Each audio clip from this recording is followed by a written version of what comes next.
ठाकुर जी गोविंद स्वामी के साथ गिल्ली डंडा खेल रहे थे। जानते हो ना गिल्ली डंडा, ब्रज में हमारे खूब खेलो जावे महाराज।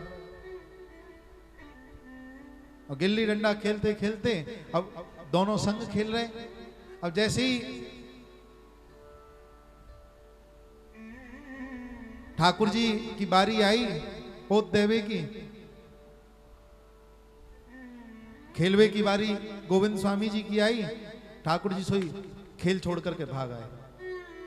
अब कभी कभी होगा जब महाराज जब खेल खेले ना तो एक की, जैसे और सरल भाषा में बताऊं, कोई बालक की बैटिंग आने वाली हो और पहले तो बेचारा वो फील्डिंग कर रहा हो और फील्डिंग करते करते मेहनत खूब है गई और जब बैटिंग की बारी आई सबने कह दिया अब नहीं खेलेंगे, चलो घर चल रहे हैं। तो कितनी खींच आवे। और वही बात गोविंद स्वामी जी के मन में आ गई कि सारो जब तक खुद खेल रहे हो अब मेरी बारी आई तो भाग गए हो। सुई ले करके गिल्ली महाराज और सीधे पहुंच गए मंदिर में, और मंदिर में जाकर के जोड़ते ठाकुर जी में फेंक के गिल्ली मारी। अब तो पुजारी ने जैसे ही देखी गिल्ली फेंक के मारी है और गिल्ली भी महाराज सही जगह गंदी जगह नाली वाली सब जगह वो गिल्ली जावे है, और इतनी बुरी वस्तु ठाकुर जी में फेंक के मारी। सुई पुजारी ने कहा करो गोविंद स्वामी जी धक्का दे दिया, भाग जाओ यहां से, अमर्यादित काम करते हो। लिखा है कि इस भाव को वो पुजारी क्या समझ सकता था। मति सो अगाध कैसे जाने वह वाम है। वो नहीं जानता कि ये गोविंद स्वामी जी श्री रामा सखा के अवतार हैं। इस बात को केवल और केवल गोसाई श्री विठल नाथ जी जानते थे कि ये कोई साधारण नहीं, ये तो ठाकुर जी का परिकर है। अब तो महाराज जैसे ही गिल्ली मार करके धक्का परो, अब खींच करके आकर के गोविंद कुंड पे बैठ गए गुस्सा में फूल करके। आज या नंद के छोरा है, मैं बताऊंगा, जरूर बताऊंगा।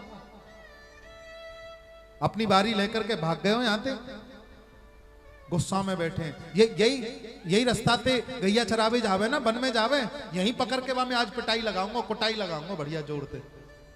ऐसे गोविंद स्वामी जी बैठ गए गोविंद कुंड में। अब इधर मंदिर में जैसे ही सज्जनों गोसाई जी राजभोग, गोसाई जी भोग का थाल लेकर के आए, ठाकुर जी के सामने पधराया, पर्दा किया। जैसे ही थोड़ी देर बाद पर्दा हटा करके देखा तो ठाकुर जी उदास बैठे हैं, कांप रहे हैं डर के मारे। गोसाई जी ने पूछी, जय जय कहा बात है, आज आपको मुख म्लान कैसे है रहे हो, कैसे आपके श्रीअंग कांप रहे हैं, कहा बात है बताओ तो सही। आपने कछु पायो भी ना है, अभी यहाँ में थे, थाल में थे। ठाकुर जी बोले, काका जी, ठाकुर जी गोसाई जी को काका जी कह के बुलाते थे, काका जी मेरो मन ना लग रहा हो खावे में, मेरो मन ना कर रहा हो कछु खावे को। गोसाई जी बोले, कहा बात है बताओ तो सही, क्यों मन ना लग रहा हो।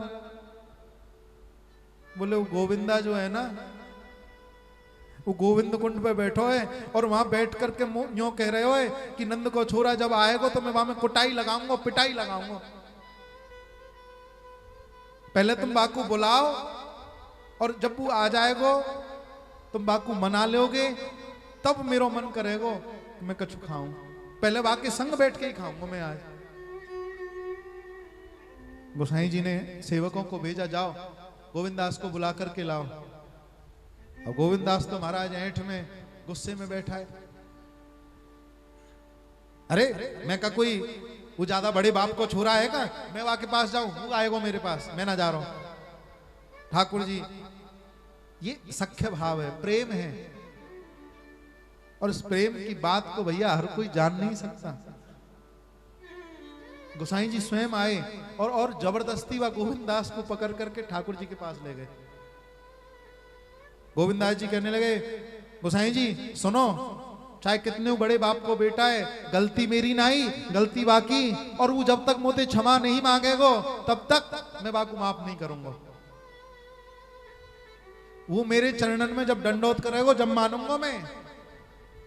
गोविंद स्वामी जी से कहा कोई बात नहीं, चलो तो सही तुम। और सज्जनों बिल्कुल सत्य बात है, जैसे ही गोविंद दास जी को पकड़ करके गोसाई जी भैया मंदिर में लेकर के आए, तो श्रीनाथ जी ने अपना सिर ऐसे झुका लिया गोविंद दास को देख करके। अब देखो प्रेम में जब गुस्सा भी आता है ना, रूठना भी आता है, तो उस रूठने के बाद, मान के बाद, उसको मान लीला बोलते हैं, मान करने के बाद प्रेम और बढ़ने लग जाता है।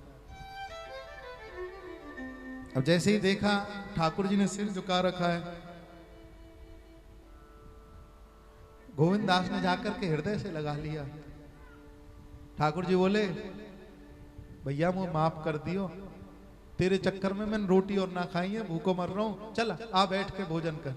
तो स्वयं ठाकुर जी ने अपने हाथ से अपने सखा गोविंद दास को भोजन पवाया, प्रसाद पवाया।